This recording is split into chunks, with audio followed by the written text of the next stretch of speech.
34살 남자가 결혼을 2년 뒤에 하자고 하면 결혼 생각이 없는 건가? 우리가 지금 여유도 없는데 이걸로 효자 노릇을 해야 되나? 왜냐면 손절을 한다기보다 결국에는 손절이 될 거예요. 결혼을 목표에 두고 사람을 보려고 하면 약간 판단력이 좀 흐려진다?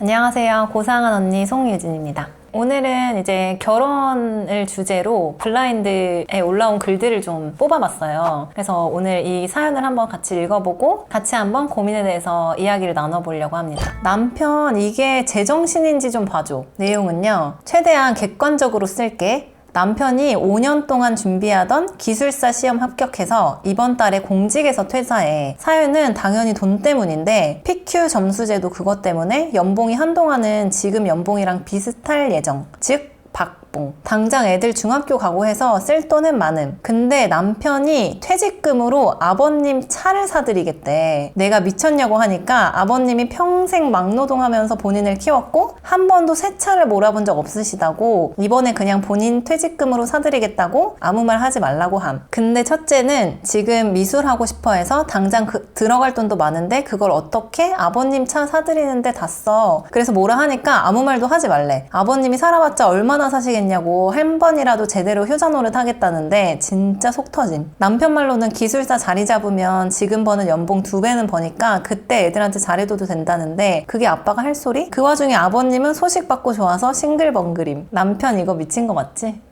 미쳤네. 왜냐면 첫째가 지금 미술을 하고 싶어 하는데 당장 들어갈 돈도 많은데 아버님 차를 사드리는데 다 쓴다는 거잖아요. 그러면 사실 미술학원이 한 달에 한 15만 원 정도 하거든요. 비싼 걸로 평균 냈을 때 15만 원의 이 학원비도 좀 부담스러운 상황인데 심지어 남편이 지금 퇴직을 해서 취직을 한 것도 아니잖아요. 근데 지금 이 와중에 아버님 차를 사드린다? 이거는 나는 완전 반대. 퇴직금이라는 돈이 생겼으니까 애기 미술 학원을 보내려는 거 아니에요? 근데 사실 미술을 하고 싶어 했지만 우리가 정말 미술학원 15만 원이 없어서 못 보냈던 거잖아요. 근데 이제 그래도 퇴직금이 생겼으니까 우리 첫째가 하고 싶었던 미술을 좀 시켜보자. 할 수 있는 돈이 생긴 건데 굳이 효도를 이렇게 한다? 우리가 지금 여유도 없는데 이걸로 효자 노릇을 해야 되나? 저는 사실 그렇게 생각이 들긴 하는데 평생 막노동하면서 본인을 키웠고라는 아주 이해가 되기는 했었어요. 이해는 되죠. 당연히 이해는 되고 누구나 부모님한테 잘해드리고 싶고 막 호강시켜드리고 싶고 이거는 어떤 자식이든 같은 마음이긴 하잖아요. 근데 돈을 아직 안 벌고 있는 상황이고 모아둔 돈도 없는 상황인 거잖아요 지금. 근데 이 상황에서 아버님 차를 사드린다? 그럼 솔직히 이거를 받는 아버님도 얄미워져요. 왜냐면 우리 사정 뻔히 아는데 우리 애 학원도 못 보내고 있는데 이거는 가정 불화의 씨앗이 된다. 만약에 남편이 공직 생활을 계속했었으면 사실 애기 미술 학원을 어차피 못 보냈을 거란 말이죠. 근데 어차피 못 보낸다고 해서 돈이 생겼는데도 안 보낼 것이냐? 이거는 아닌 것 같아요. 그때는 못 보냈었지만 지금 돈이 생겼네? 그러면 이제는 보낼 수 있는 상황이 바뀐 거잖아요. 다른 효도할 것도 많은데 아니 지금 이 상황에서 아버님 차를 사드린다고? 이럴 것 같긴 해요. 기술사 합격하게 되면은 지금 버는 돈의 연봉의 2배가 된다고 하니까 그때 해도 그렇게 늦지 않을 거라고 생각을 해요. 합격해서 기술사가 됐지만 벌고 있는 건 아니잖아요. 벌 것이다잖아요. 그럼 그때 얘기해도 늦지 않을 것 같은데 지금 이 퇴직금을 좀 모아두고 한 3년 뒤에 우리가 여유가 생겼을 때 차를 사드리는 건 괜찮은데 일도 그만뒀지? 애도 지금 중학생이면 들어갈 돈이 진짜 많단 말이에요. 입장 바꿔서 한번 생각을 해봐요. 이 영상을 보시는 분들은 어떻게 생각하실지 모르겠는데 근데 만약에 저라면은 미래 와이프가 자기 퇴직금으로 자기가 그렇게 하겠다면 저는 상관없을 것 같긴 해요. 내 딸은 미술학원 못 가는데? 기존 연봉보다 2배는 벌 수 있다고 하니 저는 어쨌든 부부라면은 같이 살아가는 거잖아요. 그쵸, 그러면 그쵸. 그 얘기를 저는 한번 믿어볼 법해요. 만약에 이런 문제로 이혼한다 그러면은 사실 그것도 되게 너무 허무할 것 같고. 이혼까지는 안 갔는데 아버님의 차를 볼 때마다 부글부글 할 것 같아요. 왜냐면 내 딸이 맨날 엄마 내 친구들 미술학원 가는데 나도 가고 싶어. 나는 혼자 맨날 놀이터에 혼자 있어. 아빠 나 미술학원 보내주면 안 돼? 라고 얘기를 하는 거예요. 이제 보낼 수 있게 됐는데 와이프가 우리 엄마한테 몰빵을 하겠다. 우리 엄마가 나를 힘들게 키워줬으니 엄마 차를 사드리고 싶다. 그 마음은 너무 예쁘고 좋지만 그래도 흔쾌히 동의를 한다? 화가 날 것 같긴 해요. 근데 그러니까. 화가 날 것 같기는 한데 사실 애기 학원을 올해 보내나 내년에 보내나 그렇게 사실 큰 차이는 없을 것 같다고 생각은 하거든요. 애들은 되게 차이가 크긴 해요. 지금 중학생인데 아직 시작을 못 한 거잖아요. 재능이 있으니까 미술학원을 보낸다고 한 거겠죠. 막 5살인데 그냥 보내는 느낌이 아니란 말이죠. 이거를 중학교 1학년 때 배우는지 2학년 때 배우는지는 저는 되게 차이가 크다고 생각해요. 내가 이게 막 애가 4살인데 미술학원을 보내고 싶어. 이거면 굳이 안 보내도 되는데 중학생이면 1년이 되게 크단 말이죠. 나중에 애들 좀 다 크고 나서 사드려도 되는 거를 퇴사까지 해가지고 좀 불안정한 상황에 효도를 이렇게 한다? 그러면은 부부 사이에 분명히 균열이 생길 것 같긴 해요. 그리고 딸이 뭔가 미술에 대한 계속 아쉬운 부분이 생겨. 이러면 그 원망이 글로 가게 되는 게 가족의 이제 현실이란 말이죠. 여자가 맨날 샤넬백 사고 막 명품 맨날 사면서 아버님 차 사는 건 싫어. 그리고 애 학원을 안 보내고 있어. 이런 상황이면 좀 말이 안 되는데 어쨌든 그러면은 네. 자리를 잡고 그 다음에 해도 늦지 않다. 네. 평소에 가서 생신날 미역국이라도 좀 차려드리고 이런 것도 효도거든요. 그러니까 물론 저도 돈으로 효도를 해드릴 때 되게 부모님 좋아하고 뿌듯해 하시죠. 근데 그 마음도 아는데 와이프가 이미 이런 마음을 가졌다는 거는 부부의 균열이 생긴 건데 그거를 알면 아버님이 분명히 싱글벙글 못 하실 거예요. 그게 진짜 참 효도가 아니라 진짜 자주 찾아뵙고 이렇게 해도 효도할 수 있거든요. 내가 여유가 있을 때 아버님한테 차를 사드려야 아버님도 좋지 않을까요? 난 그렇게 생각해요.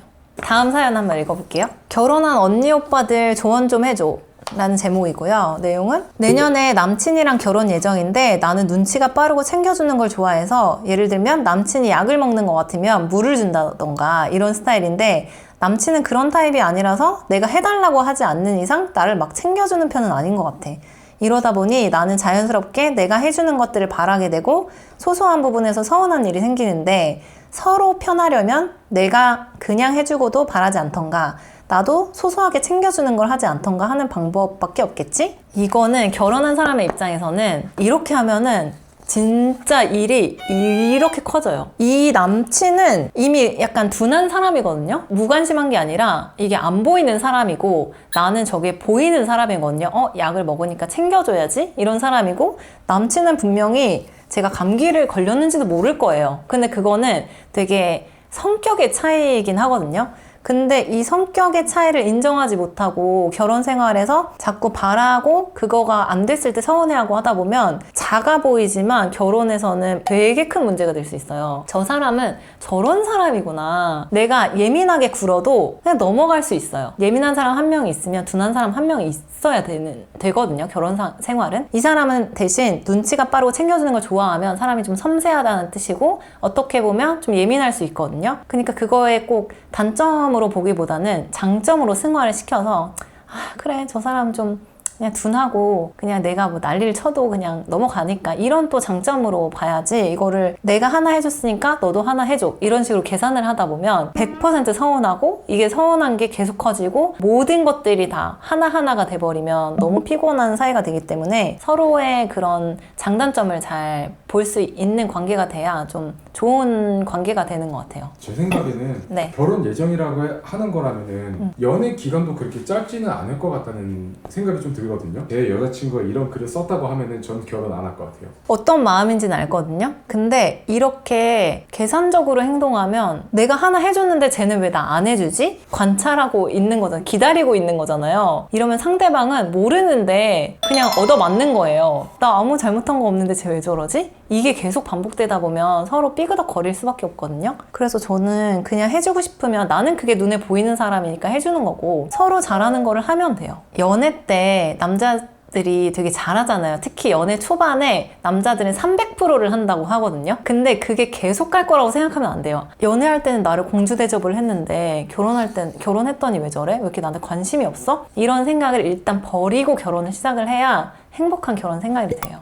세 번째 사연은 제목이 친구 손절했어 예요. 내용은 친구가 나보고 내 남친 결혼 생각 없어 보인다는데 너무 화가 나서 그냥 자리를 박차고 나왔거든? 잘 알지도 못하고 아무 말이나 하는 것 같아서. 이 친구는 항상 이런 식이야. 나 무시하는 거를 넘어서 내가 안 되기를 은근히 속으로 바라는 것 같아. 내가 지보다 조금 더 좋은 대학을 붙었을 때도 3달 정도 연락을 안 하더라. 내가 취업 먼저 했을 때도 표정이 미묘하게 안 좋았어. 근데 진짜 맞는 말이야? 34살 남자가 진짜 결혼 2년 뒤에 하자고 하면 결혼 생각이 없는 건가? 27년 가을이나 28년 봄쯤에 하고 싶대. 그때 자기가 집을 살 수 있을 것 같아서. 나는 89년생, 남친은 92년생이야. 남친 직업은 세무사고 모은 돈은 지금 나랑 비슷한 상태. 그럴 일은 없겠지만 친구 말이 사실이면 어쩌지? 라는 사연인데, 이 사연의 이제 고민은 34살 남자가 결혼을 2년 뒤에 하자고 하면 결혼 생각이 없는 건가? 라는 고민인 거잖아요. 피디님은 남자로서 이거 어떻게 생각하세요? 여기 사연 속에 나오는 남자가 저랑 나이대가 비슷해요.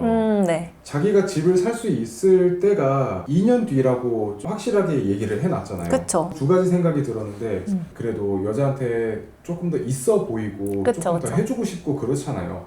조금만 기다려줘. 내가 더 멋진 사람이 돼서 우리가 같이 살 수 있는 더 좋은 집을 내가 하기 위해서 2년 동안 노력해 볼게 라는 생각이 일단 첫 번째 들었고요. 그쵸. 역시나 불변의 법칙. 여자의 적은 여자다. 친구가 더 잘 되고 더 좋은 데 취직하고 더 좋은 대학교 가고 좋은 사람 만나가지고 결혼한다 그러면은 남자들은요, 야 이 새끼 성공했네 막 그치, 이러면서 네. 난리가 난데, 여자들은 그런 거를 좀 남자친구는 잘 뒀는데 친구는 잘못 두지 않았나.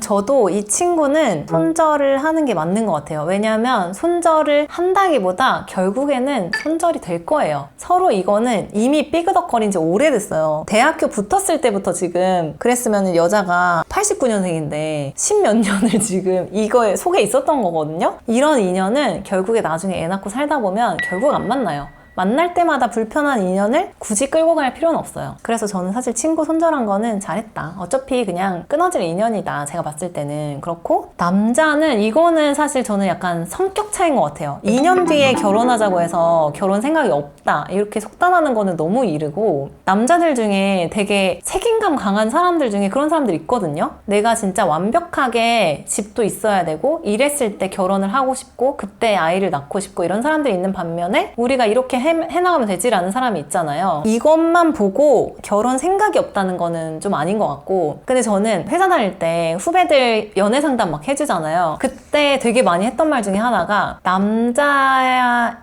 마음과 시간이 비례한다라는 얘기 되게 많이 했었거든요. 전 남자가 좋아하면 여자한테 시간을 많이 쓴다고 생각해요. 시간이 없고 못 만나고 내가 시간이 없어서 결혼할 그럴 시간이 없고, 연애 초반 때 생각해보세요. 새벽 1시여도 달려오잖아요, 얼굴 보러. 근데 점점 가면 갈수록 남자친구가 너무 바빠서 옛날에 되게 자주 만났었는데 못 만난다. 점점 만나는 횟수가 줄어든다. 이거는 그냥 그만큼 너를 사랑하지 않는 거야. 이런 얘기 되게 많이 했었거든요. 그러니까 시간과 마음은 비례하는 것 같긴 해요. 근데 이거는 남친 심지어 연하예요. 3살 연하고 세무사고 직업상 그런 걸 수도 있어요. 내가 이렇게 착착착착 계산을 해보니 우리는 2년 뒤에 내가 이렇게 할 때 결혼을 할 수 있을 것 같아 라고 얘기한 걸 수도 있다고 생각을 해서, 저는 이거 가지고 남자가 결혼 생각이 없다는 아니지만 이렇게 결혼도 미뤘는데 만나는 횟수도 점점 줄어. 그리고 피곤하다고 안 만나러 와. 옛날에는 11시에 30분이라도 볼게 이랬던 남자가 막 일주일에 한 번, 2주에 한 번, 너무 피곤해, 우리 주말에 좀 그냥 이번엔 쉬자, 이러면 점점 사랑이 식어가고 있는 게 맞는 것 같아요. 제 생각에는요, 이 사연자분이 어쨌든 결혼 정년기잖아요. 그쵸? 그러다 보니까 조바심을 가지고 맞아. 그러다 보니 이런 얘기들을 들었을 때 좀 분명히 막 이게 싱숭생숭하고 그러거는 같아요. 맞아요. 근데 다만 저는 내가 2년 정도 기다려달라고 얘기했으면은 이분도 좀 확실히 결혼하고 싶어 하고 그 결혼을 진행하는 거를 같이 도와주고 추진력을 보여주면은 충분히 결혼할 수 있다고 생각해요. 저도 결혼 준비하다 보면 1년 금방 가거든요? 그러면 저는 여자가 조금 밀어붙여가지고 할 수도 있는 거고, 이게 진짜 피디님이 말한 것처럼 여자가 결혼 정년기가 되면 이 남자가 결혼 생각 있나 없나? 없으면 빨리 헤어져야겠다 이런 생각 많이 한단 말이에요. 왜냐면 나한테 시간이 없기 때문에 애기도 낳아야 되고, 어떻게 보면 망칠 수 있는 것 중에 하나가 조급함도 있는 것 같아요. 결혼을 목표에 두고 사람을 보려고 하면 약간 판단력이 좀 흐려진다. 달라진다? 라는 생각을 좀 하긴 하거든요. 어떻게 보면 이게 20대 때였으면 둘 다 남자가 되게 개념이 있다. 자기가 그래도 책임지려고 집을 그때 살 수 있을 것 같다. 요즘 이런 남자가 어딨어요. 이미 내가 살짝 좀 결혼을 할 거야 말 거야. 이 생각을 가지고선 이제 보니까 좀 더 기준이 빡센 게 아닌가. 이런 생각이 들긴 해요. 그래서 결혼을 좀 조급하지 않게 생각하고 여유 있게 사람을 보는 게 가장 중요하긴 해요. 이런 것보다는. 오늘은 이제 블라인드에서 결혼에 대한 고민을 가지신 분들이 되게 많더라고요. 그래서 결혼을 한 사람으로서 그거에 대한 고민을 같이 나눠봤는데 뭐 제가 말하는 게 사실 답은 아니지만 경험자로서 좀 진짜 진심으로 고민을 같이 해드렸으니 좀 도움이 되셨으면 바라는 마음에 같이 고민을 한번 해봤습니다.